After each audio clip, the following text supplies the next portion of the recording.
আমরা আজকে এখানে আমাদের দেশকে ভারতীয় জনতা পার্টি তথা তার নেতা নরেন্দ্র মোদী তার নেতৃত্বে এই দেশটাকে রসাতলে পাঠানোর জন্য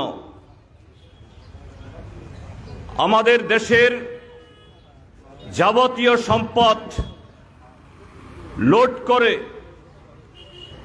মুষ্টিমেয় কর্পোরেটদের হাতে তুলে দেওয়ার জন্য আমাদের দেশের যে আত্মা প্রাণ শক্তি সংবিধান, সেই সংবিধানকে খতম করে দেওয়ার জন্য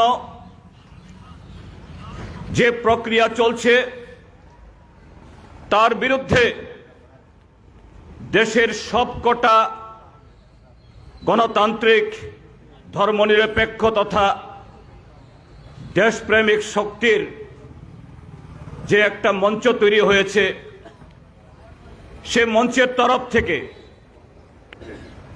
আমাদের প্রার্থী শ্রী রাজেন্দ্র রিয়াং তার সমর্থনে আপনাদের সহযোগিতা, আপনাদের আশীর্বাদ চাইতে এখানে এসেছি। আমাদের এই প্রচার সভার মাননীয় সভাপতি, জাতীয় কংগ্রেসের আমাদের এই সাবরুম বিভাগের নেতৃত্ব এবং আপনারা যারা এই মনোবাজারের সুধী ব্যবসায়ী, দোকানে, পথচারে এবং সমস্ত বন্ধুরা যারা আমাদের গলার আওয়াজ শুনছেন, আপনাদের সবাইকে আমি শুভেচ্ছা এবং অভিনন্দন জানাচ্ছি। বন্ধুরা, ইতিমধ্যে নিশ্চয়ই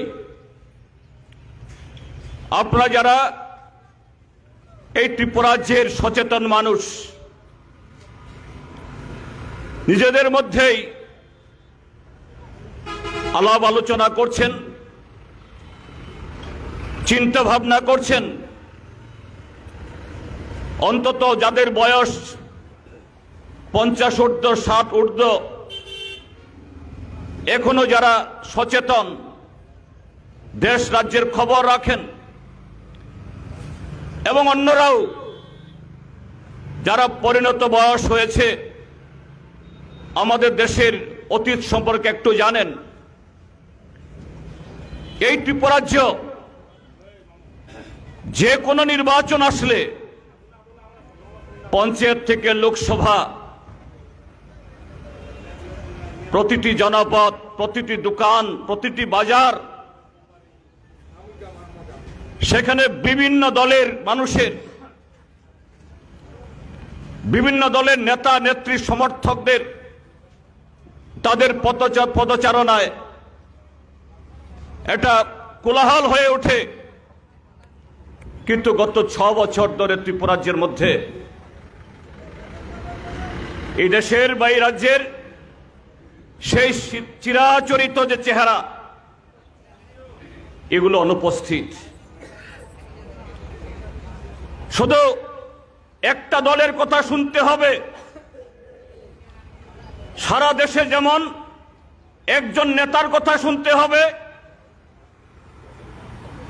এ রাজ্যের মধ্যেও একজন ব্যক্তির কথা শুনতে হবে, আর এই মনোবাজারের মধ্যেও সেরকম একজন দুজন লোকের কথা শুনতে হবে। সে একজন দুজন লোক তার বিধায়ক হওয়ার প্রয়োজন নাই, তার প্রধান হওয়ার প্রয়োজন নাই, তার চেয়ারম্যান হওয়ার প্রয়োজন নাই। তিনি তার দলের উপর তলার কারোর আশীর্বাদে সেই মানুষটার যে কোনো একটা দল করার অধিকার অবশ্যই আছে, প্রত্যেক নাগরিকের আছে। কিন্তু সেই মানুষটার আপনার মনুবাজারের বা সাবরুমের মানুষের তার প্রতি তার কোনো অবদান না থাকলেও চলবে।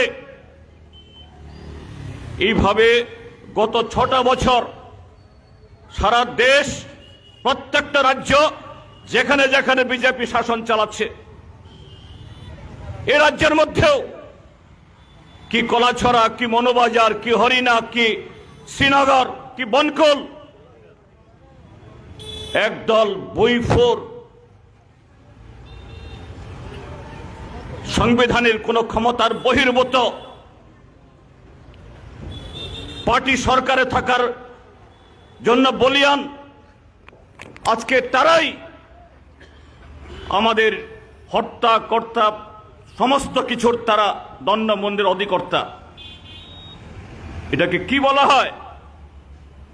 একনায়কতন্ত্র, হিটলারি রাজত্ব গোটা দেশে চলছে, এই ত্রিপুরাজ্যে চলছে, ত্রিপুরাজ্যের সর্বত্র। তাই বন্ধুরা, এই নির্বাচন, ভারতবর্ষের লোকসভা নির্বাচন নতুন নির্বাচন হচ্ছে না, এটা অষ্টাদশ নির্বাচন বা 18তম নির্বাচন।